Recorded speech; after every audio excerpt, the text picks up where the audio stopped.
Hello everyone and welcome to our webinar today on how to do successful virtual experiences. I thought I'd start off by giving a quick overview on what Evendo does and why we're doing this webinar. So Evendo is an events marketplace, with the idea being our customers can go online and create and book their own events by combining multiple products from different suppliers in one booking. Most of what we do tends to be focused on the kind of corporate events world, but we also do things like birthday parties and anniversaries. Now, we launched the platform in Denmark originally. It was very successful. We moved to the UK last year, began our marketing just before Christmas last year, had a grand plan this year to roll out across Europe, North America, Asia, and Australia. And then COVID-19 happened. I'm guessing, like most of you guys here, as event suppliers, it was quite a big hit. Now, it doesn't matter how good our platform is or how wonderful our suppliers are or our products. If no one's having events, then no one's booking events. So we took a step back, and the plan was to begin. Excuse me. So I've built a presentation. There you go. Sorry. So we began creating a number of webinars. Now, the first one we did was based around virtual team building. We did our own team building exercise online and found it really good for us.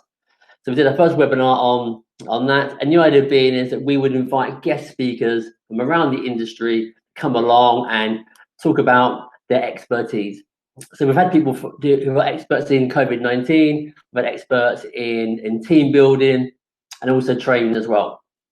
And then, so then we're going to look at it really. We had lots of questions, interest from our own suppliers about virtual experiences.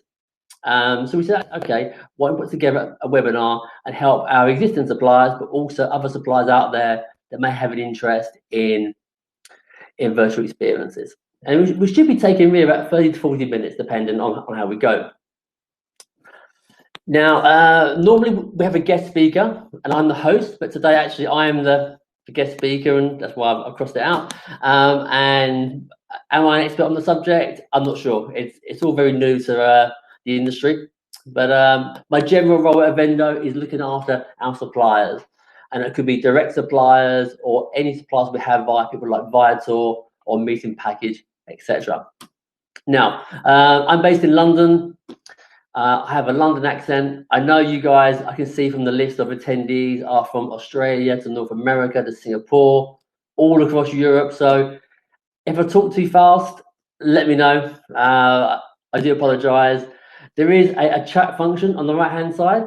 If you have questions, feel free to just drop me a question. I may come to it there and then, or maybe later on. Okay.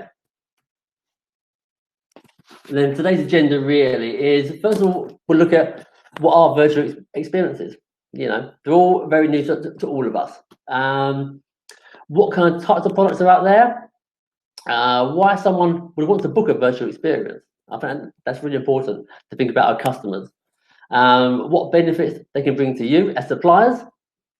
Hopefully give you some ideas and some tips to how you can create your own experiences. We've launched now with, I think it's 72 virtual experiences on our platform. We have been over 40 to 50 being lined up at the moment. So we're seeing quite a trend towards it, and we're learning as we go. And then I'll give you some tips on what to do before events, but also afterwards as well. And then we'll have a summary, as you can imagine, at the end. I suppose the important question is, what are virtual experiences? Well, it's quite simple. It's an experience that is held on the internet. Really, really simple. But then you can start breaking things down slightly. So you have a hybrid experience. Now, what's a hybrid experience? It's an experience where there is some kind of delivery. So a good example here, with a virtual or a hybrid, is a wine tasting event. If you're doing a virtual wine tasting event, it's completely virtual. So all you're doing really is instructing people over the internet about how to taste wine. and tips on buying wine or how to combine wine with certain food. But it's not necessarily your wine. It will be wine from anywhere. A hybrid is where you may deliver wine to their house beforehand. Now, obviously, there are limitations there, but you can kind of see the difference.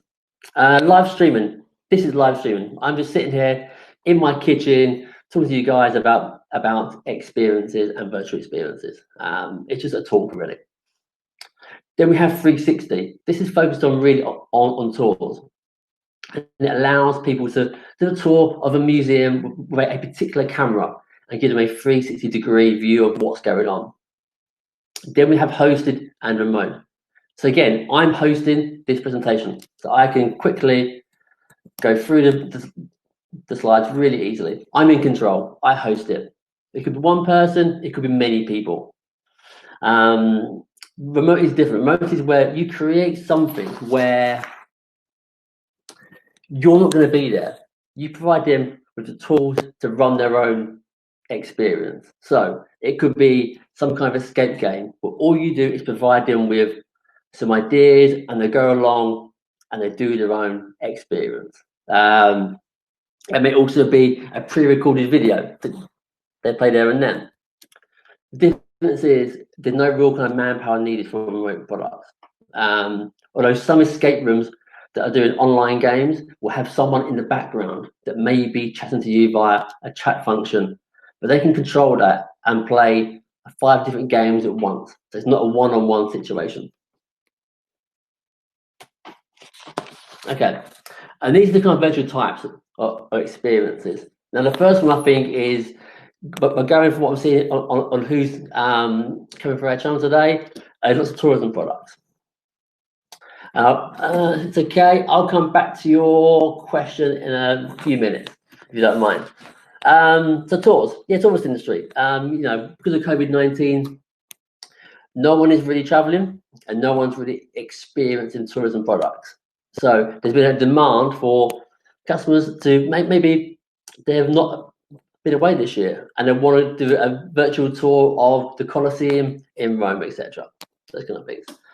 Workshops. These could be from a training seminar. It could be a webinar about a particular subject, or it may be cookery or wine tasting, cocktail making. Basically, where you learn something. Challenges. Now, these range from online quizzes, which have been really popular here in the UK, to escape rooms, escape games, where we get involved in some kind of challenge and there's a competitive element to it. Wellness. We've seen a big trend in yoga, for example. Yoga's been really popular. I know my wife does a yoga session every Friday virtually for the last kind of 3 months now. Whereas previously she did it in an actual studio. There's also been a trend towards seminars about COVID-19, about how you cope with it, how you cope with isolation, and how you get back to normality when you leave isolation. Entertainment. These are things like, you can hire a pianist for your virtual party. I've done my own Zoom crasher where a guitarist joined our football team quiz on a Thursday evening, got involved, played 3 songs for us, and spoke about our evening. But this could be a magician, it could be comedians, it could be anything. There's also virtual meetings as well. I think now we're all so used to having online meetings, but actually now we get to the point where we've moved away from the initial meetings, and now it's getting a bit more involved. And maybe we need someone who facilitates our meeting to make this a little bit different. Otherwise, it's the same chat every single day. So, Kay, I'll ask you a question here. What kind of virtual experience is the most popular right now? Well, certainly in the UK, we're really seeing a trend towards quizzes, to the point where we've probably had enough of them, to be honest. There are so many out there, and we do them so regularly. But I'd say for us, it would be quizzes, escape games that are really popular in the kind of team building part of the business, and then yoga. I think yoga's done really well. Yoga and exercise have been really popular. We're also seeing a shift now towards wine tasting, beer tasting as well, where people have been in isolation for so long, looking for an improvement to their Friday evening drinks and need something more than just the same 20 people in the same chat. Okay. So why would you use it? Again, with tourism, people can't travel, and maybe they want to do a tour of a museum from home. Susanna, is it that experiences? Yeah, totally. And let me come back to that in a few slides along. I'll come back to you there. Remote team building. As I mentioned, we did our own team building exercise, and we've been at that point in lockdown for about 3 weeks. I think having the same meeting each morning became a bit repetitive. So one afternoon, we did an online session with one of our own suppliers, and for the first time, we were online together, and we weren't talking about work. We just had some fun. We did a quiz, and we split off into different rooms, and it was really competitive and a lot of fun. And I think for a lot of people, it's the first time where so many people have been in isolation or working remotely together for so long. Obviously, there are people around the world that work from home all the time, but it's the sheer number now that are remote, and the amount of people that are used to working in an office alongside each other. So team building now is probably almost more important. Support mental health. Yeah, I mean, again, going back to COVID-19, there are so many people in isolation. It's a lot of people now are using virtual experiences to try and help and support mental health. It's really, really important. People aren't used to being in confined spaces. Team motivation, again, I think we're all used to being in an office where maybe once a week there's donuts being delivered or there's some kind of fun in the office. Well, now we're at home. I'm in my kitchen. Our team are in Denmark and in the Ukraine, and we're all split up. So it's about motivating to get to those kind of end goals. And hopefully, when we come out of this, your companies will be in a strong position. Staff training. People still need to be trained. We still need to move on. Be it, is it technology? Is it career progression? Many things. And we still have celebrations. It's my birthday this month. I do a regular kind of drinks each week. Every Friday we have rose in our virtual office.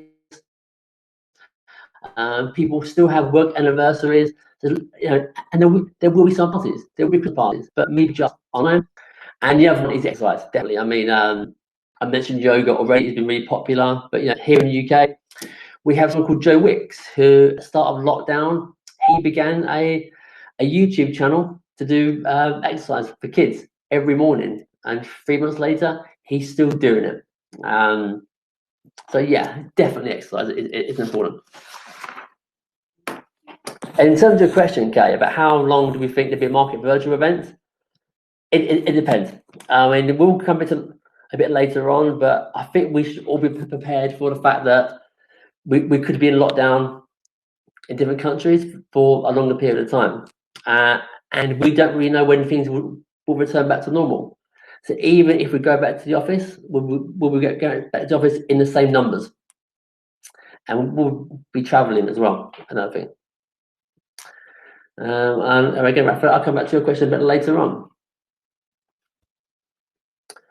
Now, what are the benefits for you guys? That's probably one of the most important things. Now, for some people, it's about maintaining and building a brand. And the example here I use would be someone like a French vineyard. Now, they may not be able to have any tours right now because no one's traveling. But how do they sell their products? Maybe they do a virtual wine tasting. And what that does, it means people are seeing their brand. They're seeing their brand in a different way, but they're still seeing it.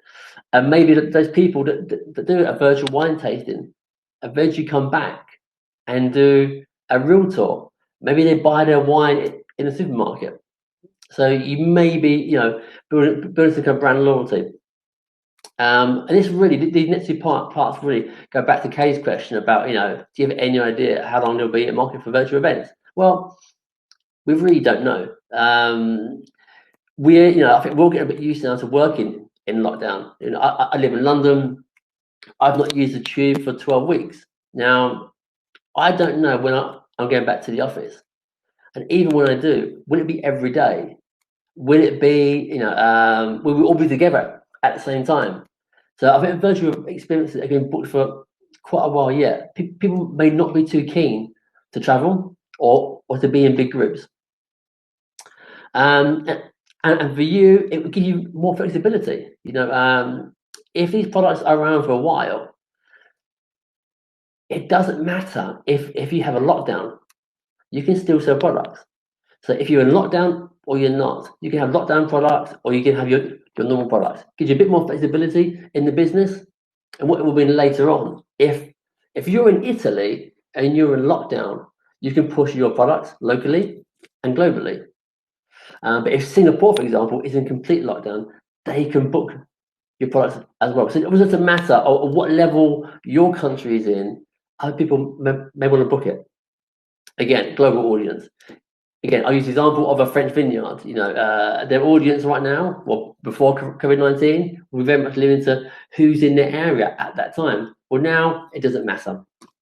The world is their oyster, and again, there are no borders. It doesn't matter really where you are in the world. You can do a virtual experience. And again, staff morale.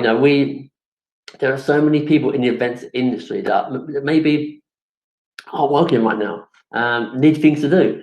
You may have staff that are feeling really unmotivated. Well, actually, by doing virtual experiences, it may give them something to do to maintain your brand loyalty, to train your staff up on a completely brand new thing, and it may lead to new opportunities. Raphael, you mentioned here, what if you only offer services? I'm not really sure what you mean. If you give me a follow-up question, I'll be more than happy to talk about that. I'm going to answer Don's question here.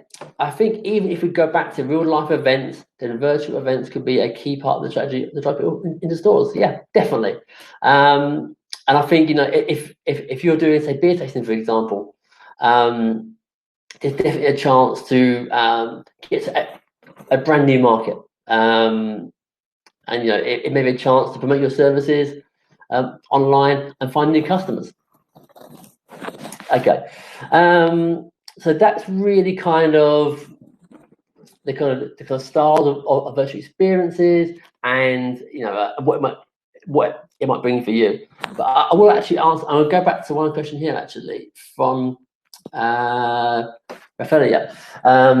Are these people gaining money or doing it for free? Well, there was definitely a point early in COVID-19 that was based around free experiences. So for example, Joe Wicks doing his regular morning exercise was free and it's completely free.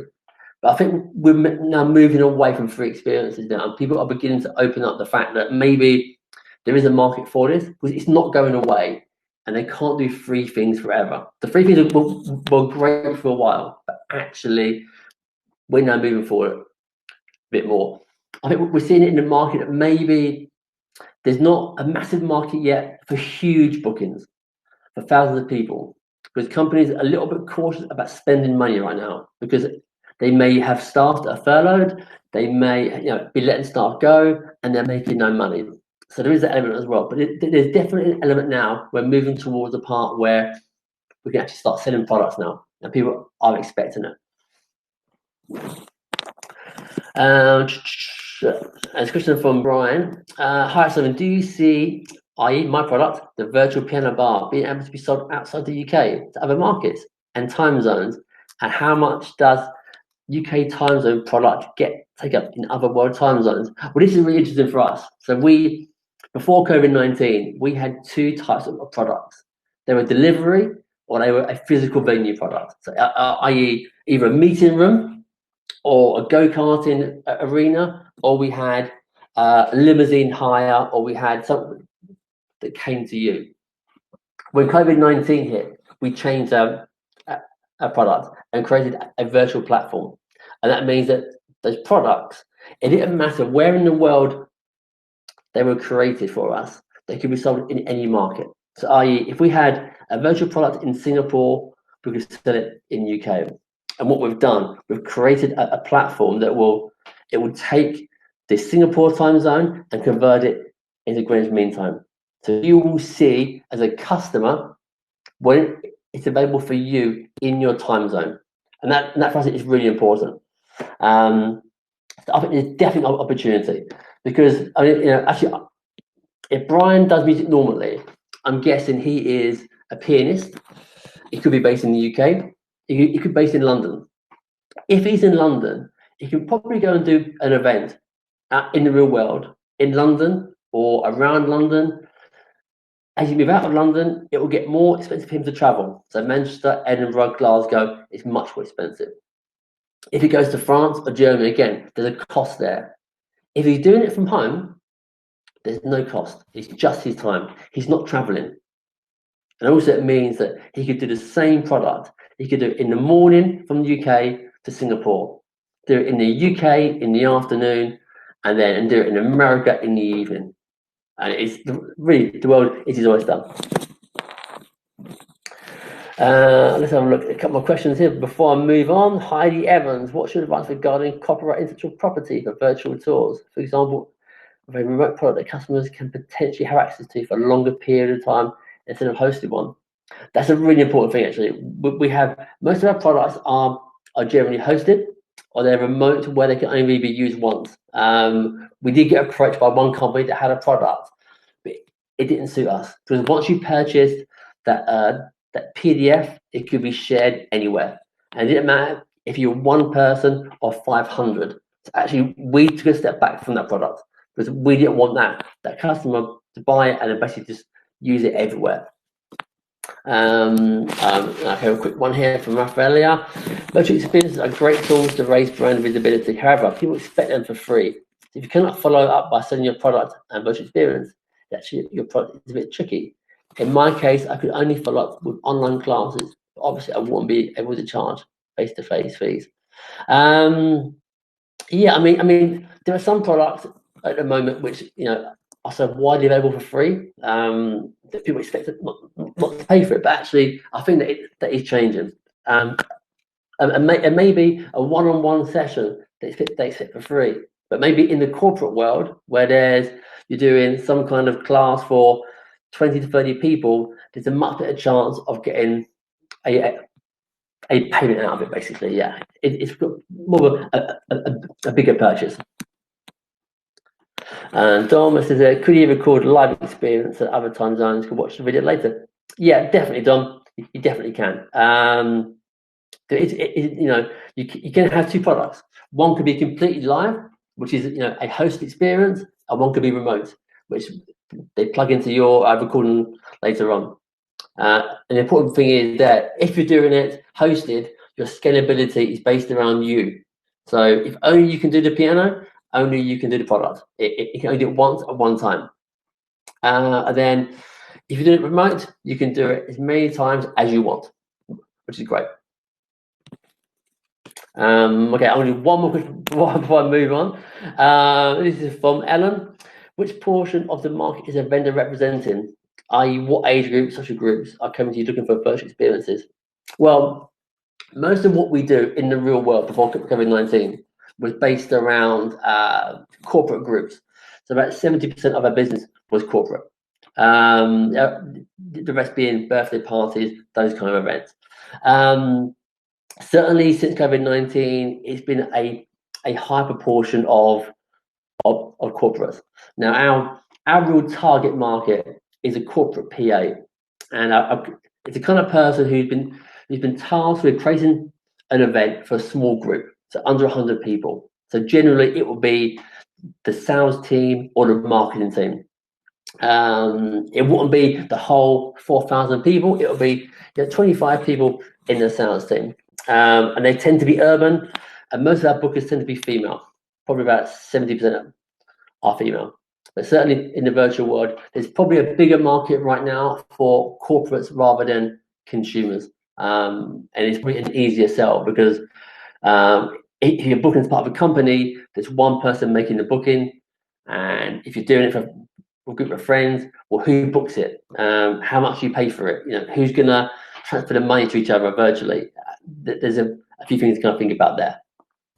Okay, so now I'm going to kind of move on to kind of basically creating products, and going back to Susanna's question earlier in the list. So I've kind of looked at really kind of a 4-step way of creating it. So step 1 really is the idea, and there's 2 things here. What is it, and can it adapt? So we always at Evendo, we always like to kind of brainstorm. So before we do anything major, we talk as a team, but also talk to our maybe friends, maybe customers. We talk to customers and find out, is it something they want? So maybe if you've got an idea, is it completely new to you, or is it a way of adapting your existing product?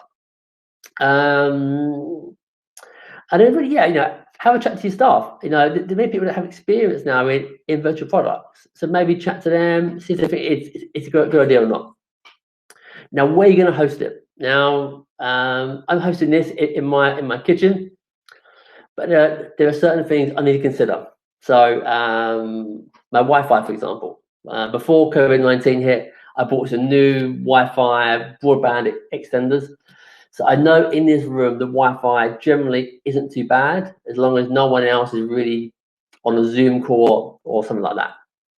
But also think about your staff as well. So if your staff are doing it, who do they live with? Are they on their own? Could they only do it in their bedroom? Really think about your environment and where you're going to host it, and how are you going to do it? Are you going to? Is it going to be a hybrid? Is it going to be a completely virtual product? Maybe you're going to do it outdoors as well. Think about that. Think about who your target market is. So again, we talk about a lot of vendor is corporate. It's corporate groups. That's our market. Is it going to be consumer? Is it going to be for tourism? Will you be doing it for is it going to be a ticketed event? So will you have 100 people from different places in one go? So think about that. Technology, I'm going to come back to a bit later on. You got to think about that. And it kind of relates to, I think, questions from Rafaela earlier about who will buy it. Is there a market for it yet? There are certainly people early days after COVID-19 did lots of free things, and can you transfer from a free product to a paid product? So think about that, and also you can have the best product in the world. Who's going to find it? What's your marketing channel? What's your social media plan? All those kind of things. So then, now we're going to move on to the second step, which is really creating a story. I think at Evendo, we always think about every experience as a start and an end. Even today's webinar, I had the plan, which is the start of it, and then where was I going to end up? What do I want to tell? And all the bits in between. So think about your product. If it's a beer tasting, what's the plan? What kind of beers you're going to use, and why are you using those? Now, stickiness. This is actually really important.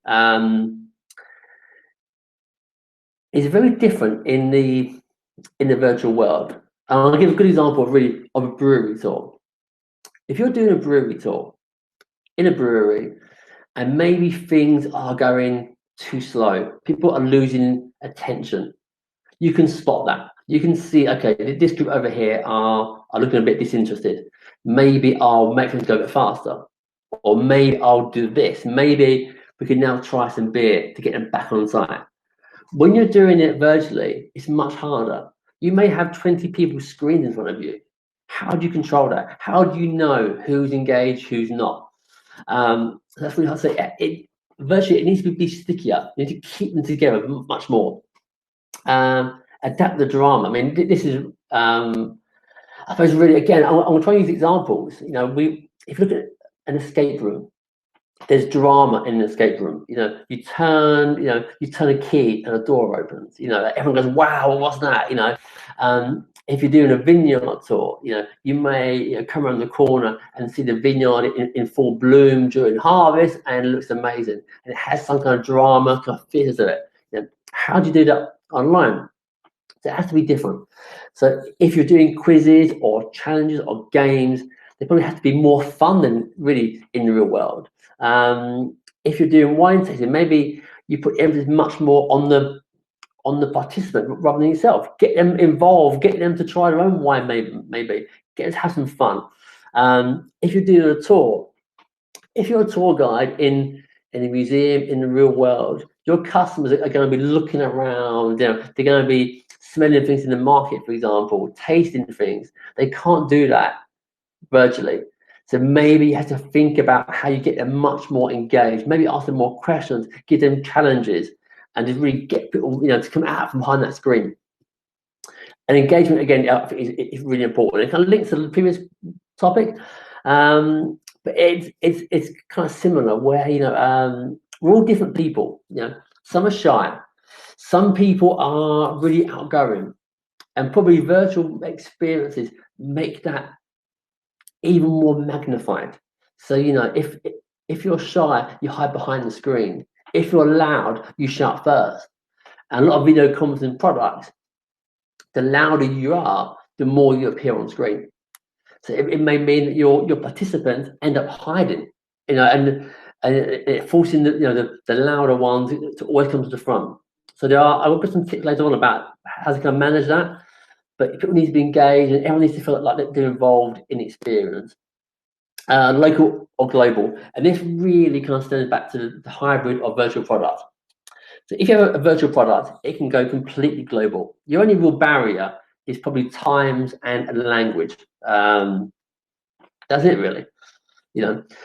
With a hybrid product, you can probably only really transport a product by delivery to your country.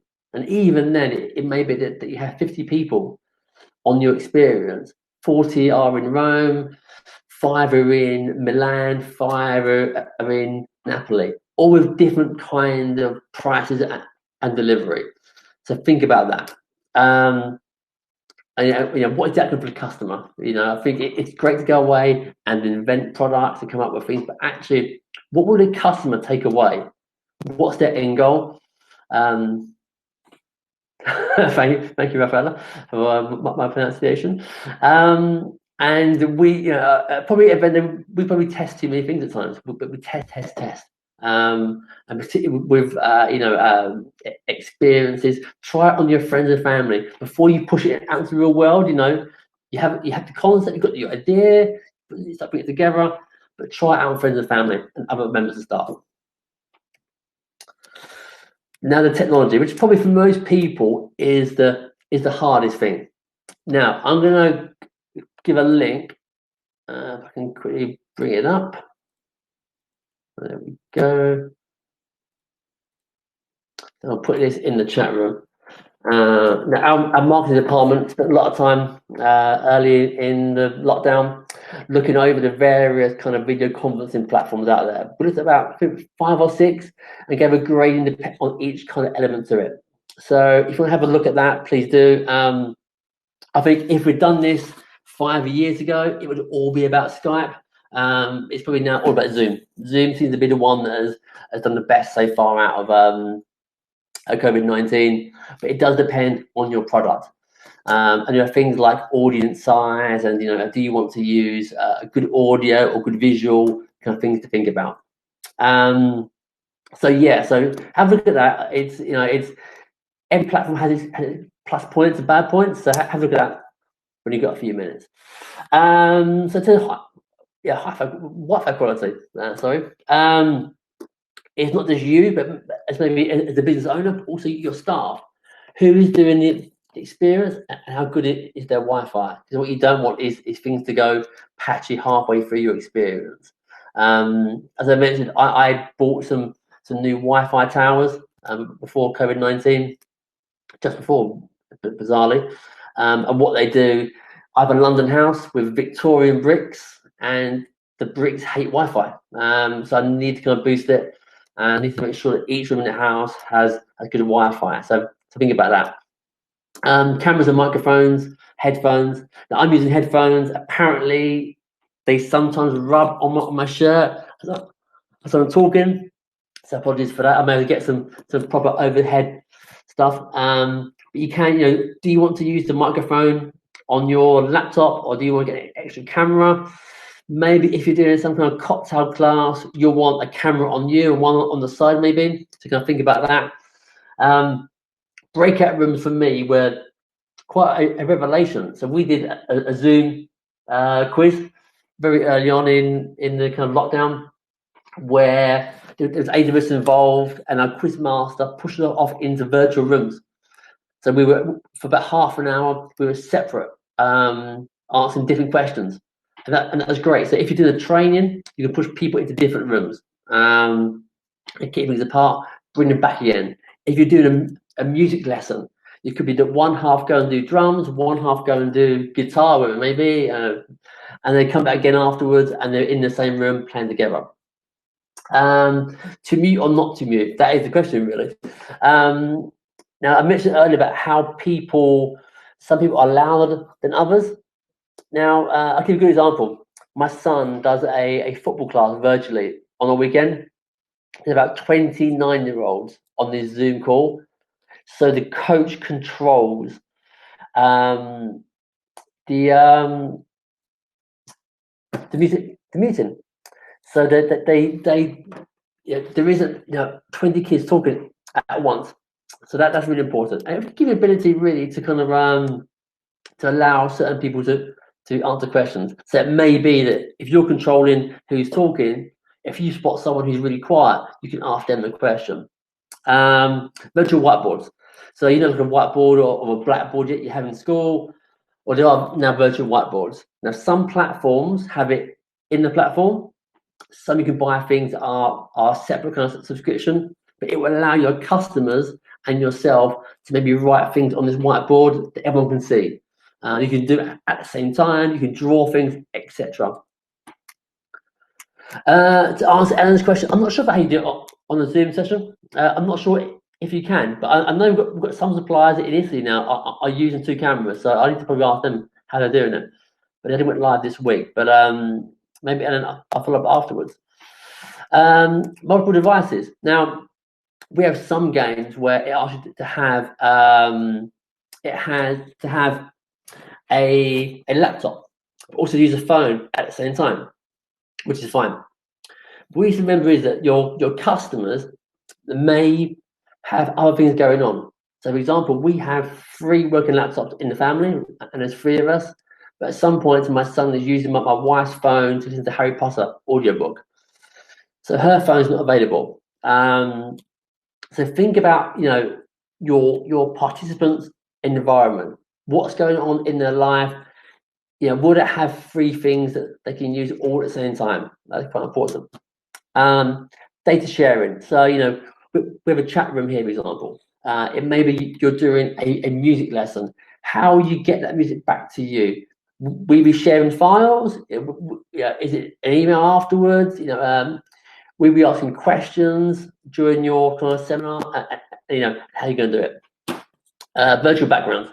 So I don't mind too much behind me. It's just the back of my kitchen, and it's not too bad. It's not perfect, but maybe your staff are doing the experience from their bedroom, and they don't want to show off their bed. So maybe use virtual backgrounds. It may be you can find a really nice image of a vineyard if you're doing a wine tasting, maybe. Then recording and playback. So I'm recording this, so it will go later on our website. So if I'm talking too fast, you can go back and watch it again and go a bit slower. But maybe your customers want to excuse me, want it recorded, and they want to watch the thing again another time. Maybe if it's music, they want to share it in the companies, other departments, all those kind of things. Okay, and then really the kind of final steps really. So we kind of looked at really what you're going to be creating, why, and who it's going to be for, but when and how long.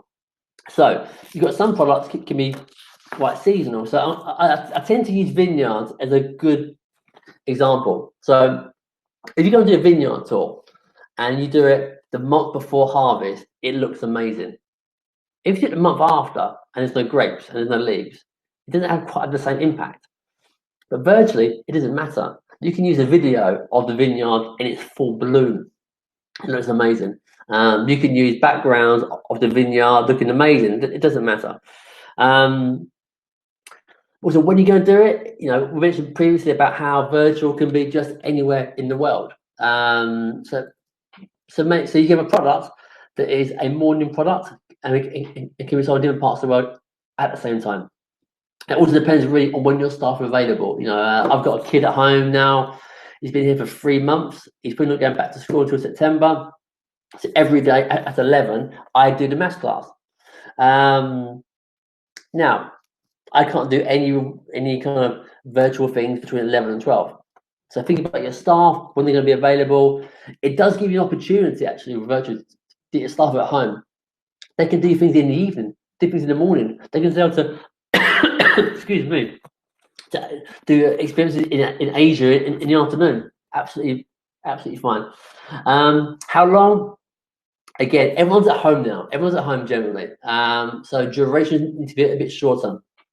Attention spans are much less online than they are in the real world. So a full day training is probably not good for online. It would have to be 2 to 3, maybe 4 hours maximum really for online stuff. You need more breaks. And you've also got to think about things like, do staff have kids at home? Do they share their laptops with other members of the family? So maybe a 3-hour session is probably long enough, because everyone can't commit to being one full day fully on the internet. Group size. So are you going to be doing a ticketed thing? Is it going to be for one-off groups? Is it private session? Is it one-on-one? And does that relate to your platform? So Zoom is great for a certain number of people, but if you've got 1,000 people, is that great? I'm not so sure. And there are some platforms that are designed for really, really small groups. And then images and assets. So one big thing for us that we've noticed is that it's like a chicken and the egg. Unless you do virtual experiences, you don't really have the images. If you don't have the images, it's hard to really show them off. Because I'm going to use the example, actually, Dom was mentioning about beers. When it comes to a brewery tour in the real world, it's great to see a brewery. But if you're doing a beer tasting in the virtual world, you can't really be showing off people doing a brewery tour. So you've got to focus much more about people generally on their own doing it on Zoom. So actually, a one-on-one kind of picture, really.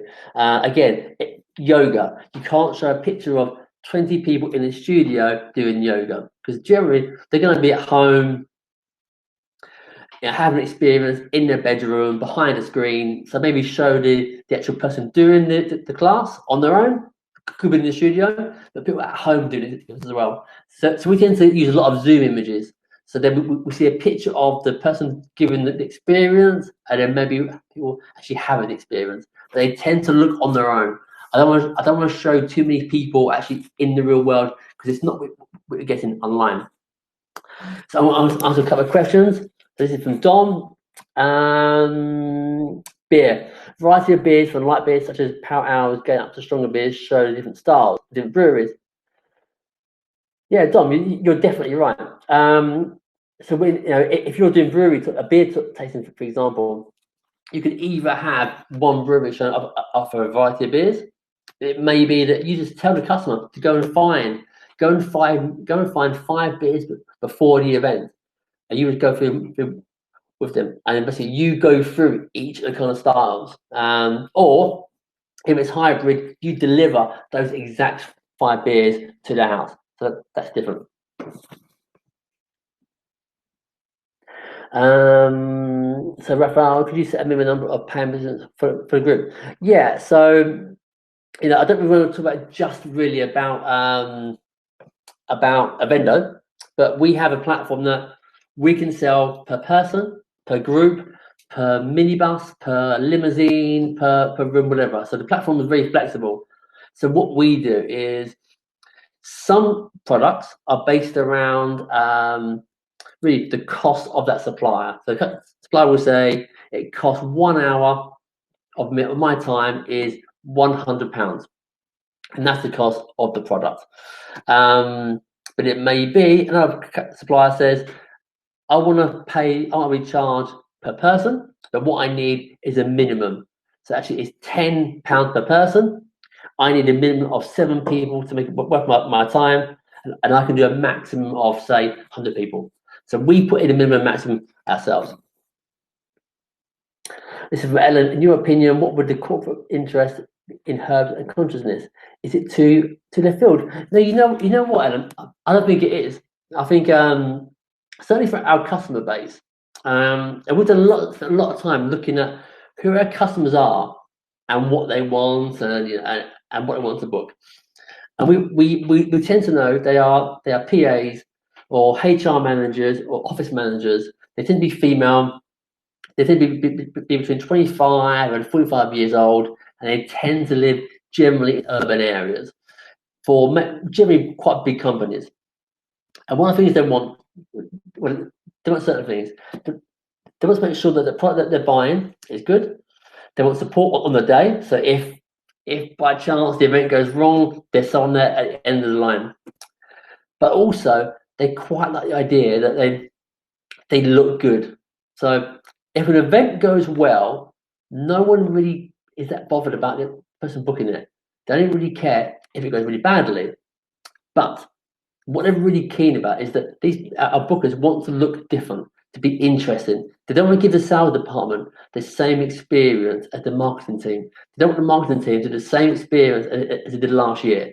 They want new ideas, new things. So there's definitely an interest in the kind of in mindfulness, well-being. I think I'm really interested in it. It really kind of fits. My wife does yoga, as I mentioned. All of our staff tend to do some kind of wellness activity. So I think it's really important. I think the more and the longer we're at home, the bigger that becomes, because people would need more kind of mindfulness.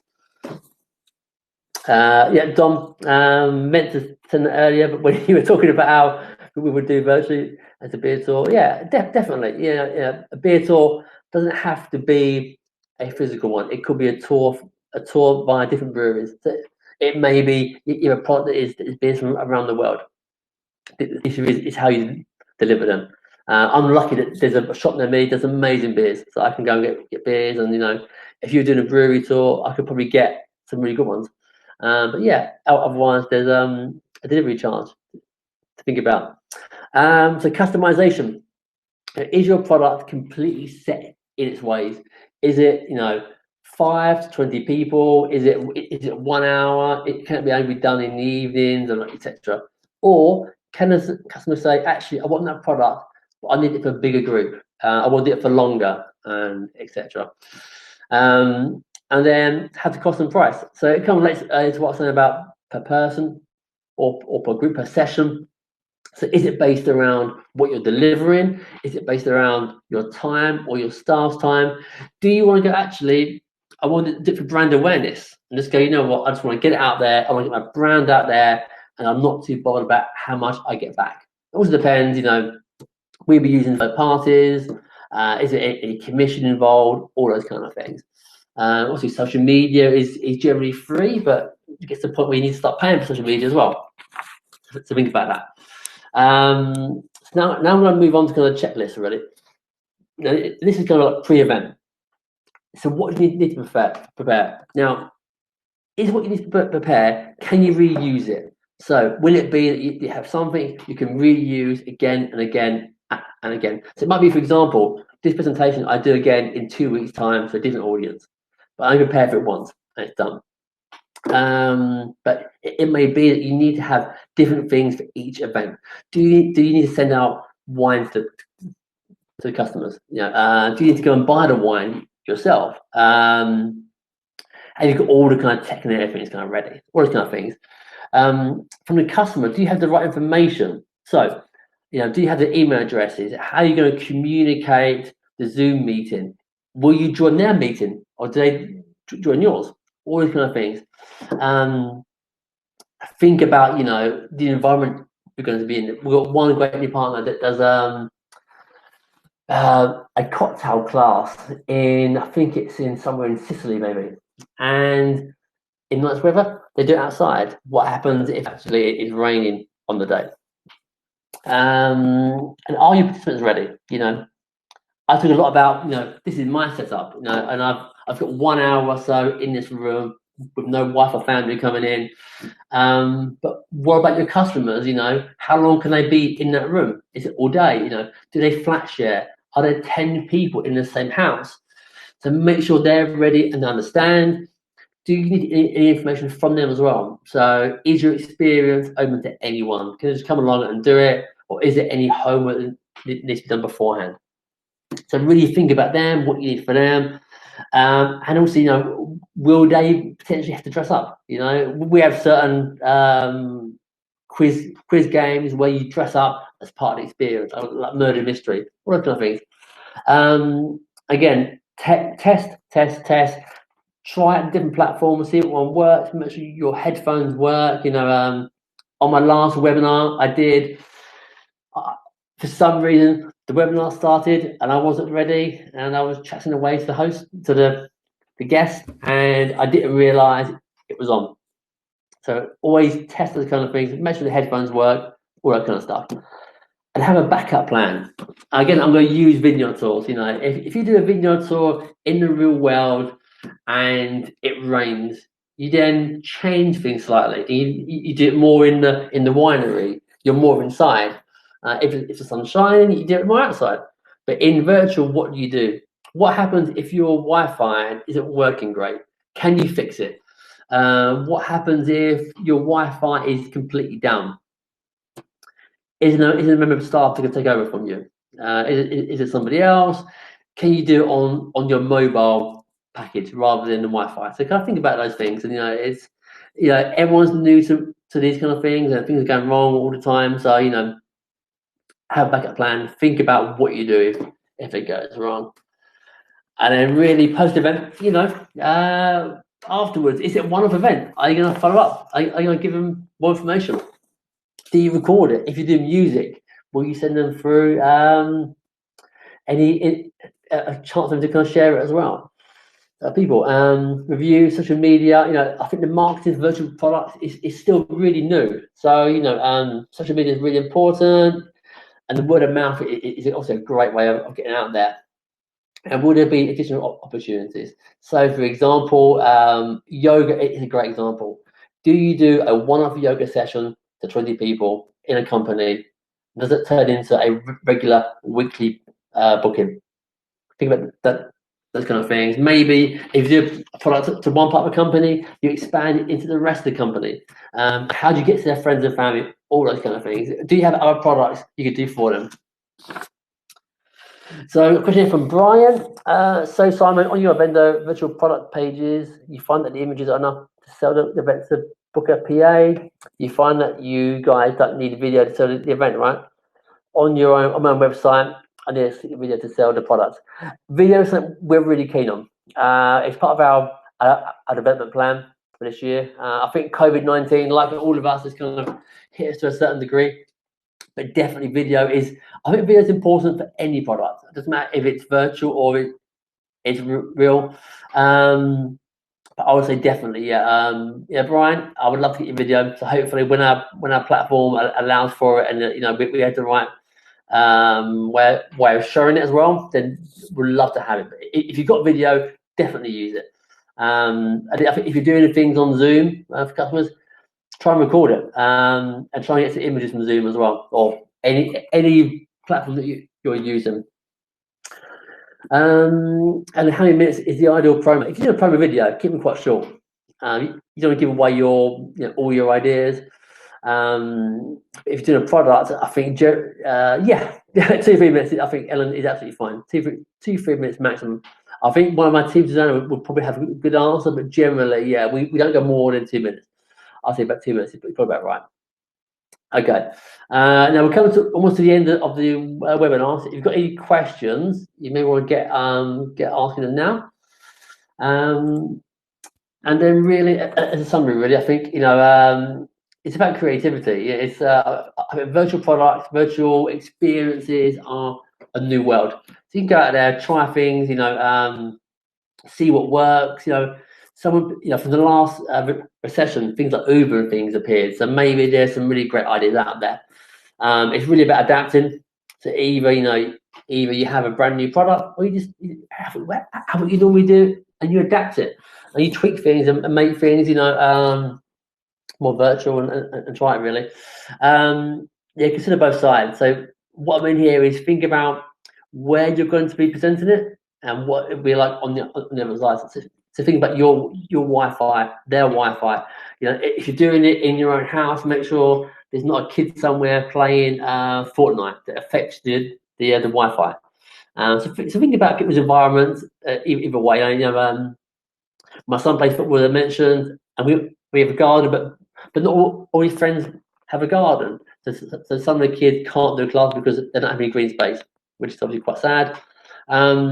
It's a bit of an opportunity. I think, we're quite lucky in the event that we think that when the market does begin to return to normality, we do small groups. So we think probably small groups will return first. But actually for us now, there's an opportunity to push our products in every market. So we're currently live in 14 markets. In theory now, with virtual, we can do any country in the world. It doesn't really matter. And then, we test, try things out. The more you test, the better, really. Yeah, we do a lot of testing at Evendo, so it's good. Okay, so Rafael, do you assume all the services you offer, please, do you approach clients to advertise? It's twofold, really. So we have, when we first looked at launching our virtual products, we looked first at our own suppliers. And we asked the ones I knew definitely had things that could be adapted quickly, and we spoke to them first. So we approached them. Now we're getting to the point where we have suppliers approaching us, and that's really good. That's quite exciting. And our aim is to be the world's biggest platform for virtual events, particularly in the corporate world. I'm assuming, Ellen, as well, you mentioned potential clients. So yeah, so we do a bit of both. So I think our marketing team went out there and tried to find as many potential partners as we can. But we do a bit of both. So sometimes we cherry pick suppliers that we want to work with, but often now it's suppliers coming to us. And Rafa, in terms of the payment, there is no chance to be on our platform. We take a commission. So basically, no bookings, no charge, which is fine. So before I wrap things, I'll give a couple of minutes to any more questions. And we've done so far. We've done talks on on COVID-19, on virtual experiences, on virtual team building. So if you've got things you want to kind of ask us, or do a talk on, please get in touch. If you've got any questions, obviously feel free to email me. It doesn't matter if you're a vendor supplier or a potential supplier or just someone who's interested in what we do. Please feel free to get in touch. And it may be that if someone out there wants to come along as well and join me for a webinar, please get in touch. I'd be more than happy to have a chat. So I think that's probably just under an hour. So I'm gonna wrap things up. So listen, everyone, thank you so much for joining me. Have a lovely afternoon, evening, morning, wherever you are, and stay safe. Thanks a lot. Bye bye.